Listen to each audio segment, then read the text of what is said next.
Well, we're back with another episode. Dr. D's Social Network. Cricket, thank you for joining us here. Thank you for having me. So happy to be here. How's your day going? It's going well. I'm in Northern California and it's been really cloudy and gloomy, and there's actually some rain happening. And so this is a good thing. It is a good thing. We're not super far from each other. I'm in Washington State. So Oh, I kind yeah. of understand the weather, the atmosphere, the coast, the whole Right. thing. Right. But you get all the rain, right? We've had a lot of rain, and then right now it's beautiful. It's sunny. It's like 55 probably degrees. It's March in Washington. It's not bad. Yeah. Well, you sent your rain down here, so I appreciate that. Thank you. Yeah, exactly. So I'm pretty sure I came across you a while back, and I said, wow, this seems like an interesting person. Thank And you. I am interesting. yes, and I only like have people on my show based off of like how it resonates with me. Like I have to like feel it just from an initial thing. And I felt it. So, here we are. I love that. I am someone who definitely makes decisions based on my intuition, so I can resonate with that as well. So how was that worked out for you in your life? Amazing. Yeah. I mean, it hasn't been easy. Most specifically, I got an intuitive, it wasn't even a nudge. It was like screaming in my ears to leave my husband last summer. Wow. And as hard as that was to do, there's been so much evidence coming forth that was the right decision, and it's going well. So it's not always easy to follow my intuition, but it does, in my experience, tend to open me up to just living more of my purpose, living more joy and more opportunity. So is this something you've followed most of your life, or is that something you've basically become better at following as you've gotten older? I made a conscious decision to become better at following my intuition a few years ago. And the first thing that kind of kicked it off was I just kind of decided, okay, I want to be more intuitive. And the first, see, this is why it's not always easy. Like the first big intuitive nudge that I got was to stop drinking. Okay. And I realized I was just a daily habitual drinker, but didn't usually skip a day unless it was some kind of extreme circumstance. Yeah. But I've thought, well, alcohol numbs our senses. So how much more in tune with energy could I be if I wasn't doing that? Yeah. And so I heard that for a couple of years to stop drinking, and I really, really resisted it. And then when I finally did, it really just opened me up to being more in tune. So what was well, maybe not flashpoint, but what kind of led up to you starting to be more intentional about just following your feelings? It sounds like it wasn't that long ago that this started to happen, Well, I can look back and see that, I was following my intuition at different times in my life. I think I just didn't name it and become really intentional about it. And so it's probably been in the last 4 years or so that I started becoming more intentional about it. And I stopped drinking. It'll be 3 years in July. Yeah. Yeah. But I've always been a spiritual seeker. Okay. And so I've always been really infatuated with the unseen and energy and spirit and all of that stuff has really been really intriguing to me. So the idea of being someone who's intuitive, I think is pretty cool. For sure. I mean, was that something that when you were growing up or younger that you were into, but maybe felt hesitant to embrace fully? Or Yeah, I was basically raised atheist. oh, really? And my dad was an atheist, and my mom was kind of like, yeah, you'll figure it out. And so I ended up really clinging to the atheist thing. I remember a childhood friend said, well, yeah, I remember in second grade, I asked you what you think happens after we die. And you said, well, we die, we're in the ground being eaten by the worms. I'm like, that was definitely something that was told to me probably by my father. Right. And then when I was 16, I fell in love with a Christian. And it was kind of like, I either had to go to church or leave the relationship. And of course, I was just head over heels. So I decided to go to church. And I remember it was not that long after that, I prayed for the first time. And I remember just like laying in my bed and just going on and on and on for 30 minutes, an hour. And just, that was really like the first time my heart opened to really just believing that there was something, unseen, some Yeah. power greater than myself. What was that like? What was that feeling like? Because it's interesting. In my podcast, I've had many different types of people in spirituality, pastors, people who are spiritual seekers in different aspects, more of like the universe, the whole deal for like that. I've been a lifelong believer in God, but I'm curious about kind of that transition from atheism to believing in God and how that changed your relationship with the people in your life when that happened, You or know, didn't. it did at first, and there's parts I think I blacked out, like my sister telling me that I told her she was going to hell for living with her boyfriend, like Oh, some of the doctrine stuff that I oh, was yeah, spouting yeah, out. yeah. I don't really remember that, but if she says it happens, I believe her. Okay. Um, so that was tricky with family, but I remember my mom went, to watch me be baptized. She was supportive of it. I mean, I guess it was better than me, joining the circus or something. But I mean, really, it was like in a really intense surrendering. It was like pushing against something, like I was resisting it so much.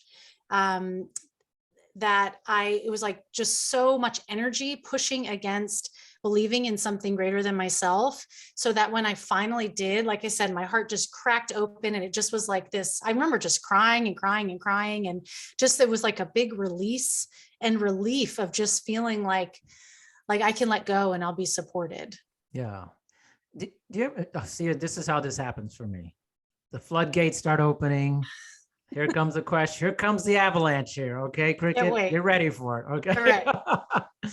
So, when this was occurring, what was your transition like early on, an earlier believer of God to where you are now? Because often people go through these very different seasons. And speaking from experience, especially people become very new to it, becomes like overzealousness. It's like how have you transitioned in that?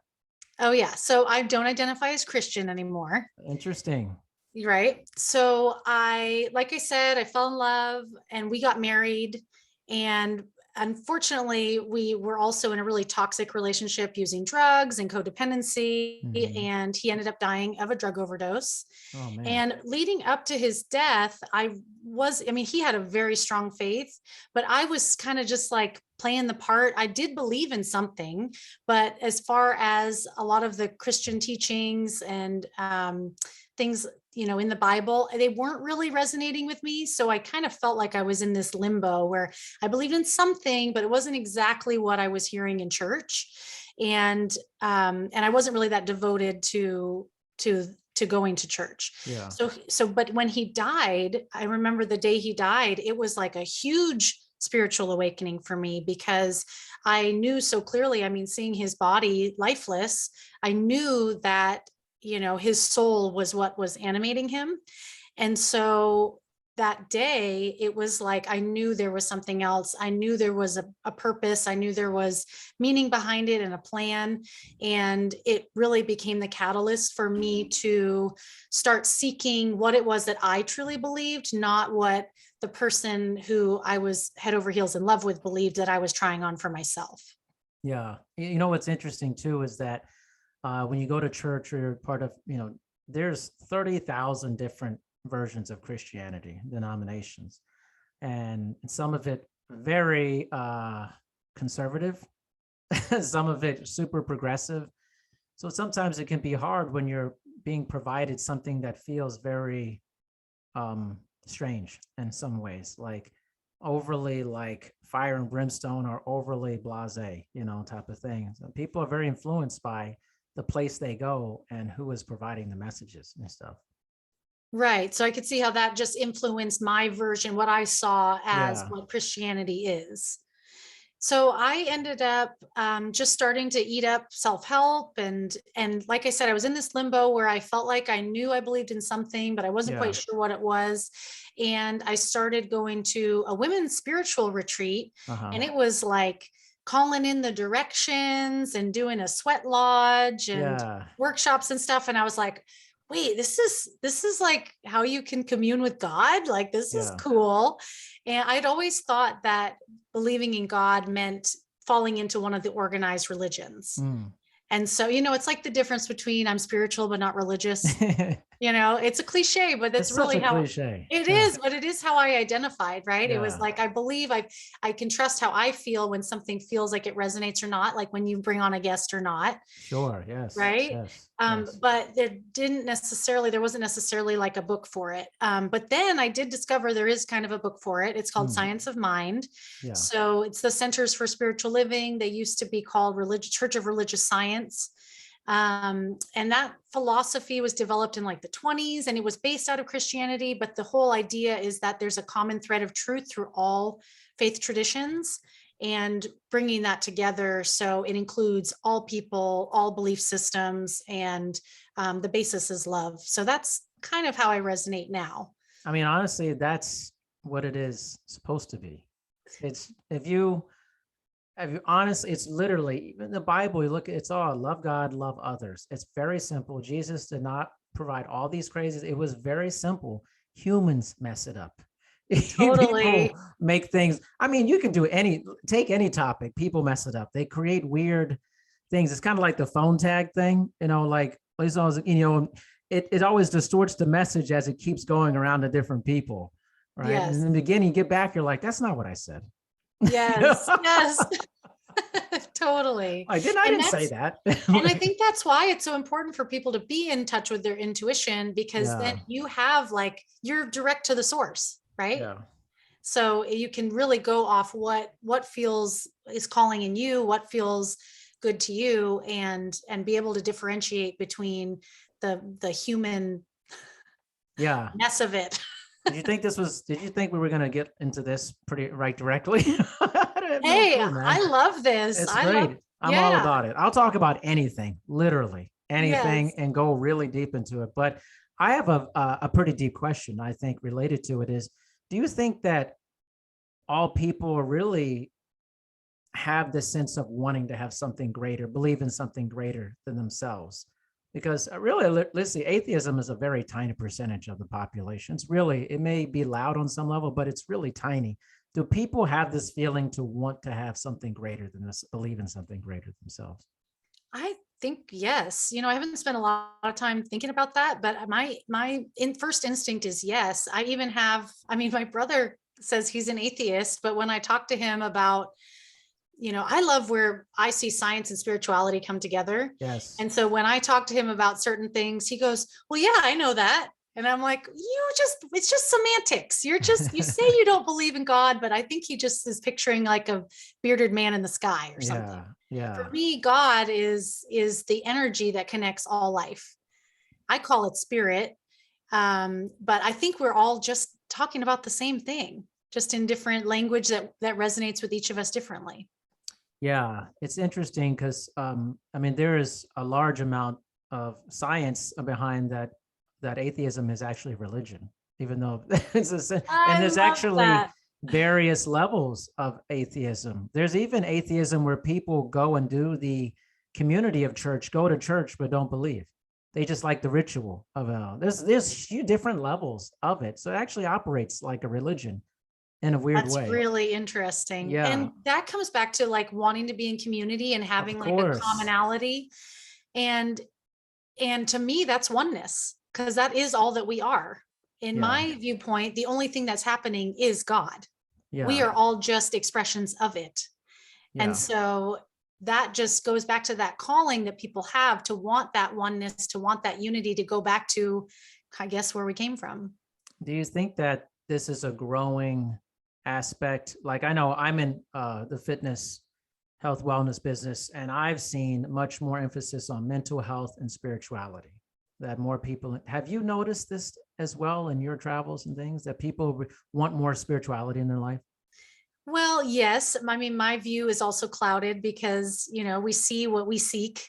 Mm-hmm. And so, but I think the pandemic has absolutely woken people up to like, what the hell am I doing with my life? What do I want to keep the same? What do I want to change mostly? And I think especially as, I mean, even just one example is like psilocybin being legalized, Mhm. right? And Oh yeah. so the benefits of that for mental health, but Yes. right. Yeah, but it also it creates a feeling of oneness in people. I had a gigantic mushroom trip like maybe 6, 7 years ago, and it honestly it just confirmed my faith. It just literally like deepened it because it just creates a deeper bond with that. And you see this with all research and stuff. It's one of the most powerful experiences for even students of divinity.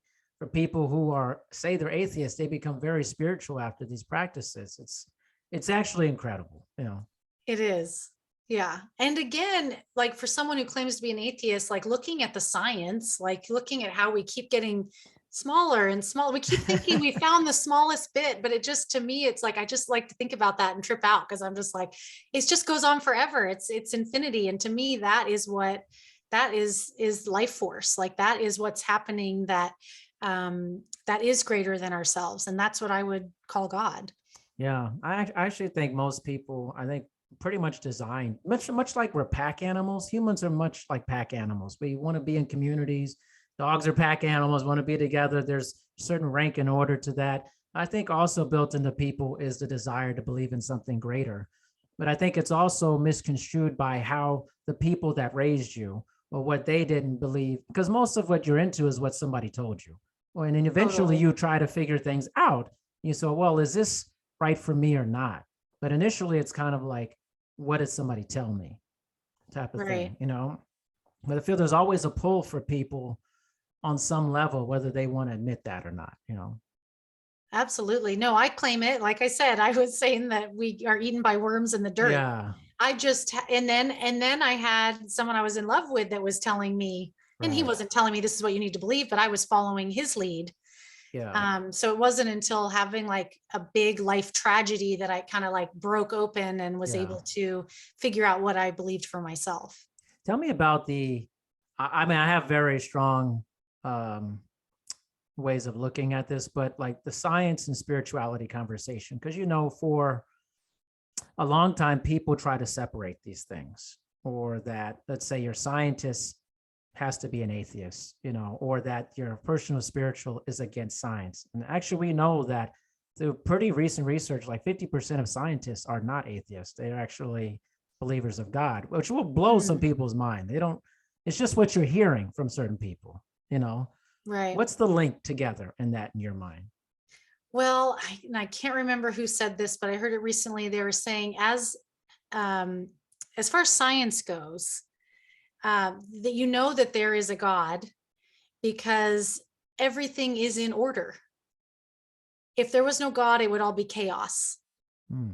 So, so the Big Bang happens, right? So what happens after an explosion? It's a mess. What happened after the explosion of the Big Bang? Now, you might not believe in the Big Bang. Right, I think it was God, right? right, And right. so and so what usually happens after an explosion is just complete chaos, disarray. What happened after the Big Bang is complete order and, I mean, symmetry on all levels, Yeah. mathematics on all levels. I mean, I'm not a scientist. Did not excel in the sciences. I'm a creative, but that point really made a lot of sense to me because there is order everywhere you look, in nature especially is where I like to go back and Yes. look at, because you can see like fractals. I just adore fractals. I could But tell. right. And so that to me is a really cool way to look at it from a science perspective. I think they both reveal each other. I think Hmm. they both, I mean, I don't know how I feel about the Big Bang. Honestly, I think that sometimes in life, some of us as humans, we value certainty of like evidence of things. But and then some people say, well, there will be evidence because we just haven't got there yet. But I believe like the mystery is amazing too. And I think if Totally. you believe in, if you have a spirituality in your life, in many ways, you're embracing a mystery as well. Like you Yeah. don't know. How could you actually know the Big Bang happened? I don't know that we know that. I was Like, how do you wondering know that. that? How do they Like, measure that? I don't know how you know that. I mean, and I just think there's a lot of theories and there's a lot of evidence for certain things, but like embrace the beauty of the mystery. Everything doesn't have to always be concrete for it to matter in life. And actually, I think if Totally. you believe in God, you're actually taking a huge step out in faith, because you can't prove that it's true. I can't prove that it's true. It's a feeling, it's a sense that I believe, but also an atheist can't prove that it's false either. Right. So what's the deal? Well, this goes back to one of my like core beliefs. It's like, you're going to assume, this goes at every level of your life. We're making assumptions all the time. Why not assume the good? So Right.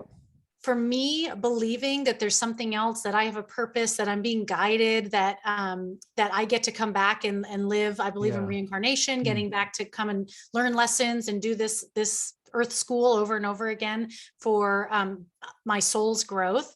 That makes me feel good. That makes me Right. feel like all buzzy and yummy inside. When I think that there's nothing, I don't feel good. So Sounds I'd rather, horrible, actually. yeah. So I would rather feel the one that makes me feel good, because it's all assumptions anyway.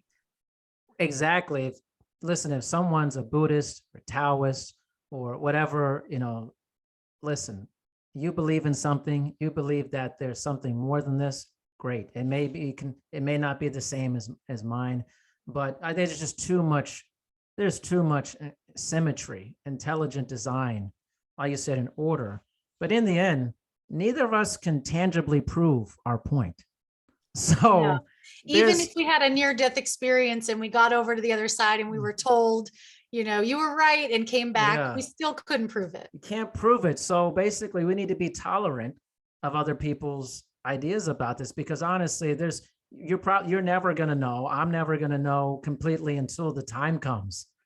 Yes. So, and then it's too late to tell right, anyone. let me live. Let you do your thing, And I think that was the thing that really didn't work for me with the Christian faith that I was in, was that this is the one way. Right.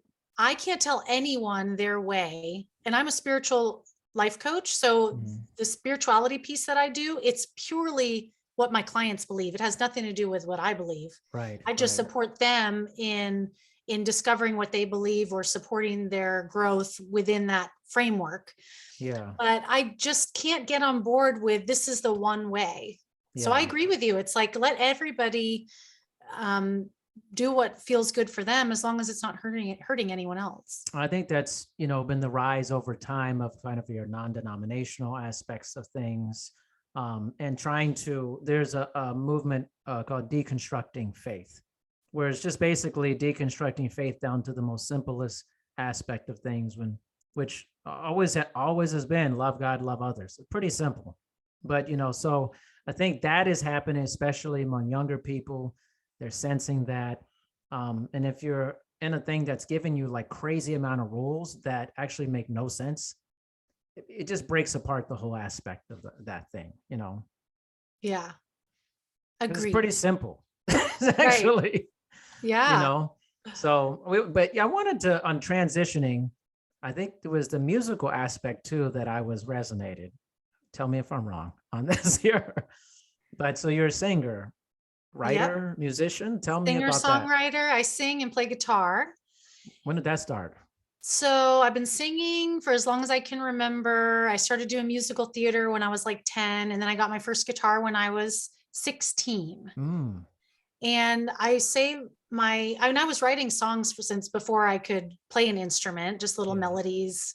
But my songwriting really took hold when my husband died, and I started songwriting through my grief. So I just like cried and wrote really sad songs about him dying. And I didn't know I was doing it at the time, but it was how I processed my grief, because I was really sitting with the emotions and not, stuffing them down. I was really processing them. And then from there, like I said, I started on this spiritual journey. And eventually the sad songs kind of stopped, and I started writing about my spiritual transformation. So I started singing about manifestation, the law of attraction, life purpose, living your dreams. And then that's what led to coaching, because I can help people actually make it happen, not just sing pretty songs about it. There's so much there. for that. I think I had asked you about singing a song, but I want to hold you to that if you're not Okay. prepared to do that. It's no big deal. Um, the word manifestation, I would love to talk about that. I think I don't know if it's a strong opinion. I'll get to it, but what does that mean in your mind? For me, it's um Oh, yeah. I'm choosing my words here, being Mhm. intentional with the thoughts that I'm thinking so I can create results that I want to create in my life. Now, we're manifesting all the time. We're just often manifesting on default. So the intentional part for me, intentional manifestation is choosing the thoughts and belief systems that I have. So I feel the way I want to feel. So I create the action I want to create and get the results that I want in my life. So let me follow up with this. So is this primarily, oh, now I'm going to choose my words. Because I'm not one of these people who like, maybe I have a counter side to it and then just try to like, boom, I want to be respectful to people. I think that's so important. And to how you ask something, how you say something means a lot. I think we're off on that a lot today with people. But is it manifestation without action, or is it or a sense, or it's also kind of like, I don't know if you heard of Joel Osteen, but essentially big huge preacher, he essentially does the prosperity gospel, which is in some form of manifestation of some people's definition, which is if you just believe it, it'll happen type of thing. It's kind of almost like The Secret in a sense like that.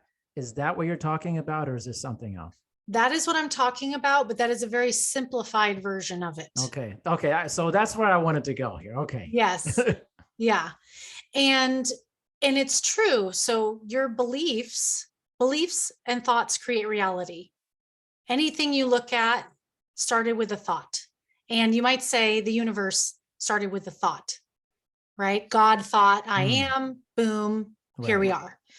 And so you can, what you see in your life, what you've created around you, your job, your relationships, your finances, everything, at some level, you are creating with your mind. Now, we're all dropped into the life, the family that we're dropped into. Sure.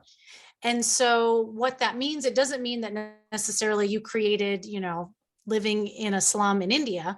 But although maybe you signed up for that when you came into this body, in my opinion, but it means that whatever circumstance is happening to you, my husband dying of a drug overdose, I got to choose, I got to decide with my mind if I wanted to continue down the path that I was going on, which was drug use and depression and being a victim of my circumstances, or was I going to decide to make my life a positive result as of his death. So I chose for my life to be a positive result as far as his death. And that was a choice I made in my mind with the thoughts that I had. The thought that I had was that this is my purpose. This is what was meant to happen. There's a plan here, and I have the choice to do something different with my life because he didn't get to. Right. So at the very essence of it, yes, it comes down to thoughts and belief systems, but there's a whole bunch of mess in between. Like the mess. Yeah. Yeah. I think what's interesting, because I often hear, okay, my aspect is really, it's like faith plus action, like maybe fan manifestation plus action. Because like you said, if you're growing up in the projects or in the hood, and you may believe I want positive things to happen for me, but there's a lot of people that have that nothing happens sometimes, So from that point of view, I think I like manifestation, but also like I think there has to be action. There has to be some action. There's no action. It's just like, hey, I would like a steak right now. Bring me whatever. I would like this. It doesn't like, that's the problem. I think a lot of times that language gets into, it's almost just like fairy tale. Just believe it and it'll happen. But maybe not saying though, yeah, I did stuff also to help this. You see what I mean? Like, I don't know. Totally. No, and you're right. And that's the part I'm not familiar specifically with Joel Osteen's work or his process, but The Secret is missing that part of it. Completely. Yeah. And So is Joel so Osteen, just so you know. is he? Yeah. So what is really fascinating to me is that we have a thought, right? And the thought creates a feeling. Yes, And that feeling is what propels the action that we take. I love that. So yes, you do have to take action, but you have to make sure that the action you're taking is in line with what you believe to be Most true. definitely. And that is where I think the magic happens. It's like, okay, I'm going to believe on purpose that it's possible for me to write a song, right? That was something for me that was hard for a while. Yes. And so I'm going to believe it's possible for me to write a happy song, not a sad one. And then from that, what does it feel like when I've written the song? Oh, it feels like amazing. It feels like I've tapped into, so this feels like I've hit the jackpot. I've just written this song. So being in the present moment with what it's going to feel like when it's arrived. And then what action do you take from that feel good feeling? It's going to be very different than the action I'm going to take from a thought that's like, I only write when I'm sad. Then how do I feel? I feel depressed and sad. And then, well, maybe I would write a song because I believed I only write when I'm sad. But you hear what I'm saying, right? Yes. The action we take from inspiration is very different than the action that we take from complacency. I love that. I'm very much into like explanations and language and like clarifying things. I think often we provide very vague terms as humans. It's like, I'm healthy. Okay, what does that mean? Like, what does that mean to you? What does that mean to me? What does that mean scientifically? I think we just throw things. I'm motivated. Okay, there's a technical definition for that. Like, what does that mean? So I think when I always have people, I'm manifesting this. I'm like, okay, maybe like clarify this, because it sounds like you're just saying, I thought about it and it happened for me. I'm like, but a lot of people, like, there's a lot of people who think about great stuff and great things don't happen. Like, they're not happy about you saying that. Like, so like, Yeah, what's the full picture of your mindset about it? I think we need to explain things more. Or else totally. it just feels like, it's not the Uber of things. I mean, it's like, Just showing up. So I think that at the basis, it's like believing it's possible. For so many of us, we yes. don't believe that our dreams are possible. We have all the reasons why it can't happen. Yeah. So just that first step of believing it's possible is going to shift things. It is going to Sure. change your perspective. And for me, that's the first step of manifesting, is just believing that it's possible. And then from there, it just starts to open up a little bit more. But taking the action is what is going to give you feedback from the world to know how Right. to adjust, how to, fail forward. Right. So like, you're going to mess it up, and that's okay. But unless you mess it up, you're not going to know how to do it right. Yeah. So the action is what's going to teach you that. Yeah, most definitely. Now, I thought about this. I've asked tons of musicians this on my podcast. Is it harder or easier to write a song when you're sad? So in my experience, it's been easier to write a song sad, but I've not really written a sad song in years. Right. So now it's easier to write a happy song because that's what inspires me. That is the mindset that I've created. Yeah. And I've practiced that mindset enough now that it's just as easy for me to write a happy song as it is a sad song. You've got me thinking though, because I just tend to have a more positive perspective on life. And so, yeah, I'm still going to stick with my answer. It's easier to write a happy song because now it's like more effort to write a sad song because I've got to get in that mentality where it's like, I can't sing about what a victim I am when I know that that's not how life works. Right. Yeah. I think it's interesting for my brother is a professional musician. I know so many musicians, and like almost like pain creates this amazing music. And that I feel like people always struggle with happiness, or when an artist gets bigger and maybe their first album was something like really painful. And then once they have their level of success, it's like, well, I mean, I don't have that pain anymore. Or like, it's right. Hard to like keep that momentum going of like the rawness of it, Is it though? Or is it that just something we've come accustomed to believe?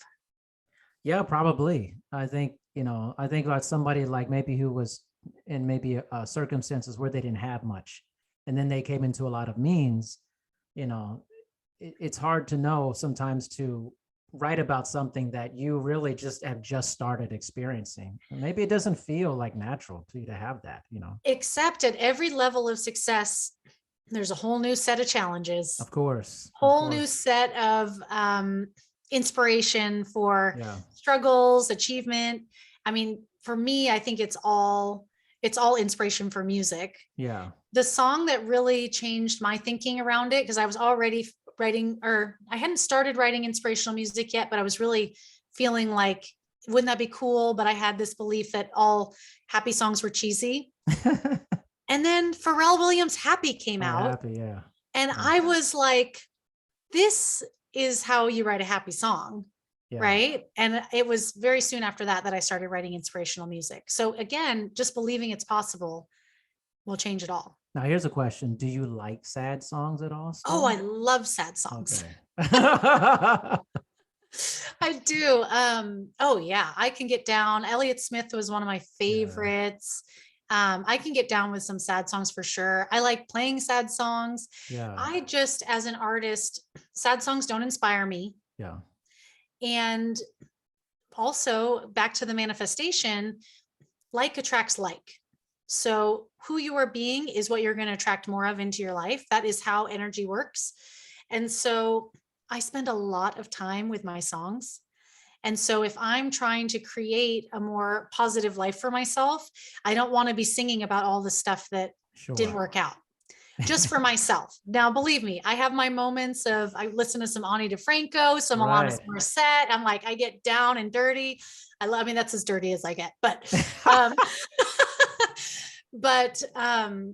I appreciate that. And there's a time for that. Like I said, I can still play those old sad songs. I'm actually re-recording them because I never released all those songs that I wrote when I became a widow. So I'm re-releasing those because I feel like they're such an important part of my story.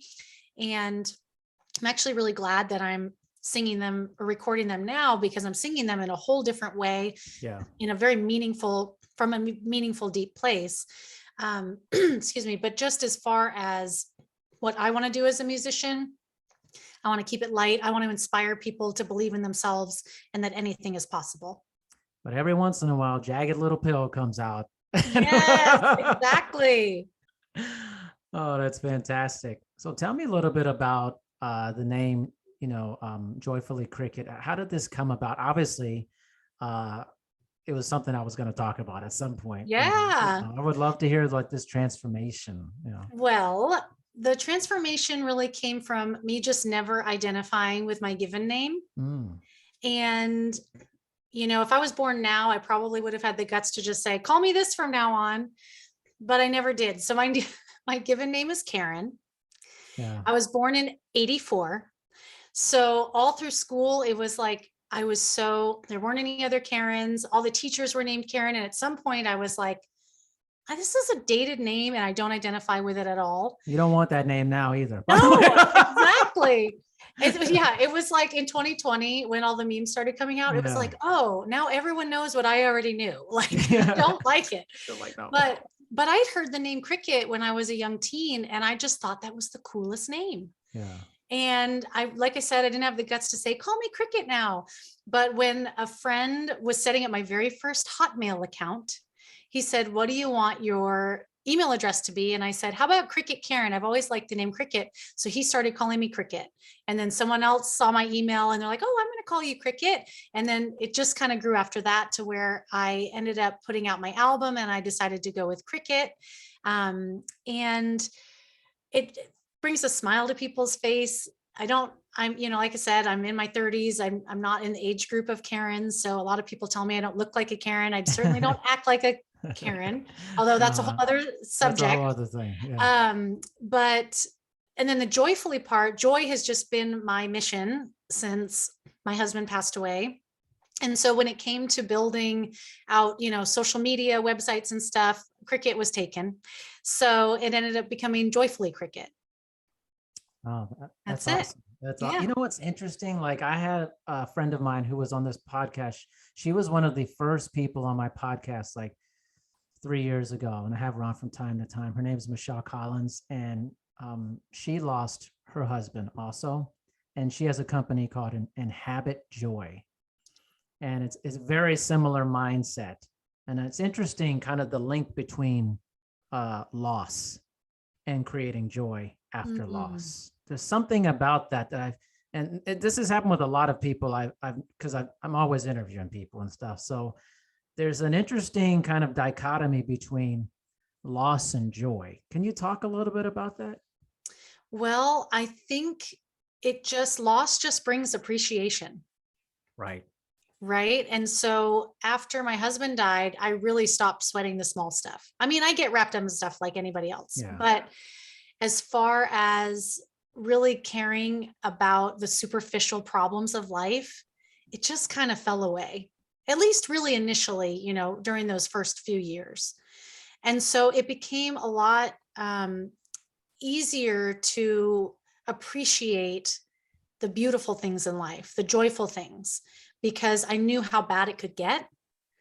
And I knew how dark I had been, that it's like you experience something so dark, you just want to move to the light. That makes a lot of sense. I've known so many people who have had that similar experience, but also things like you've been tested on some level. I know for a lot of, especially Americans, I grew up in a military family, so I lived all over the world, got all these different cultural perspectives. I've seen all these different cultures, and it changes you when you see how other people live, and you see other cultures and things at that level. And it's the same test in a sense, like if you lose somebody in your life that's really close to you, or, if you're testing yourself physically, spiritually, a lot of people there's not a test on a regular basis or at all. Right. So it's like your perspective stays small if you're not tested in these things. And what a huge test. I mean, what a huge experience to go through losing a significant other, and how that changes you is in innumerable ways for that. But to have joy is incredible, to create that after that and not sweat it, all the small stuff, Thank you. It hasn't really been until the past few years that I've really appreciated what I went through, and just even putting words to that I made a choice. Like I can remember clearly making the choice, but I never, until becoming a coach, I didn't have the language to talk about, that I made the decision to choose joy. But you're right. I think the more experience that we gain, and traveling is a great way to do that. It just gives us perspective to appreciate what life has to offer.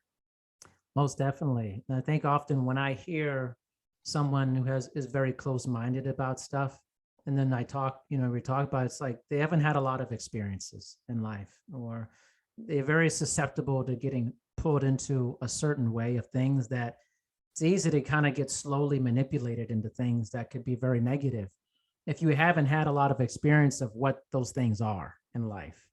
Totally. So I always tell people, like, have a lot of experiences, say yes to a lot of things, expand yourself, be uncomfortable, because it's going to give you you're going to have better solid ground to be on. Shaky when it's closed-minded, just very shaky ground when you're closed-minded. You don't think it is when you're like that, but it's like brittle. It's super brittle beneath you, Totally. Yeah.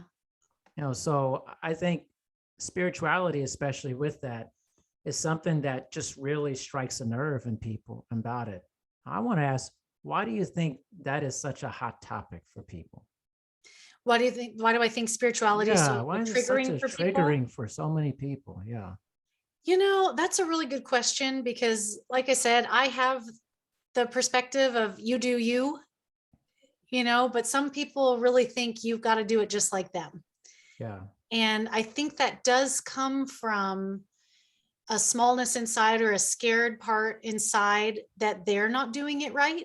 And it will validate them if others are doing it like they are. Interesting. Very interesting. Yeah, that's an interesting way of putting that, I think, because there's several like hot topics that we have in our world, whether it's spirituality, politics and stuff, and things we feel like we can't talk to other people about. And always like, I think we have to talk about these things, but again, it's like, how do we talk about these things? Can we be respectful of each other? Can we disagree and not be ready to like go crazy? When somebody says something different, then, Yes. it's like at the end of the day, you're going to go do your thing. I'm going to do my thing, let's not hurt anybody, Right. like, No, not but dissenting opinions, yeah, and having conversations, I think you're right. It allows us to get past the semantics, like the Yeah, Christianity and spirituality thing. It's like, okay, right. we're saying the same things, just in different language. So the more we can have conversations in a non-convincing way, Yeah. the more we'll understand each other. Because everyone's trying to be right. Everyone say, hey, listen, I'm going to tell you about this because I'm right and you're wrong. That's Right. basically, Right. that's how we're Because going they into want to this. prove it to themselves. Yeah, right. And it's Yeah. like when you're steady on that, you can just talk about it and be like, all right, man, it's all good, like Yes. moving on. I'm hungry. I gotta go. It's like you're not Right. worried about it, like. But when you are worried about it, then when you're worried about somebody else coming at you, then that is a really good indicator you've got some work to do. You've got some work to do. You're on Yeah. shaky ground yourself, probably. Exactly. How Yeah. dare you say that to me? I'm on Yes. shaky ground myself. Not sure if I believe this. Like, Totally. it's pretty amazing. I mean, so how do you see this moving forward in your life? Obviously, you've had some transformations, you've gone through different things. No one can see the future, but what's the path you feel like you're on and want to continue to be on? Well, I just want to help more people believe in themselves Mm, and take that action when they feel scared. Because I know for me, it has always been scary, and I've had big dreams, but haven't exactly felt like I had the courage to even speak them out loud. Up until the last year, I wasn't sure how I was going to blend my music with my coaching, and now I'm doing that. And so I can't say I want to be like a platinum selling artist, but I would love to get more positive music out into the world. mm, I would love to play more music at spiritual centers, to bring my music to people and create more transformational experiences through my coaching workshops, through my music.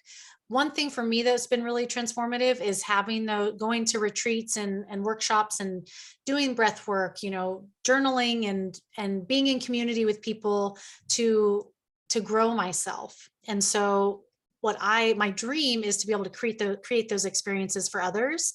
And how I do that is with my music and the coaching tools that I have. So retreats, concerts, that sort of thing is what I would love for the future. beautiful. That's awesome. It's been an awesome conversation. I told you, just free flow here. Who knows, where it goes. So fun. Thank you. So tell all the lovely people how they can hear your music and connect with you. So go to joyfulpurposecoaching.com. And from there, you can find all the links to my Instagram, Spotify, TikTok, and I can connect with you there. Short and sweet. Cricket, everyone. Thank you so much for your time. Thank you.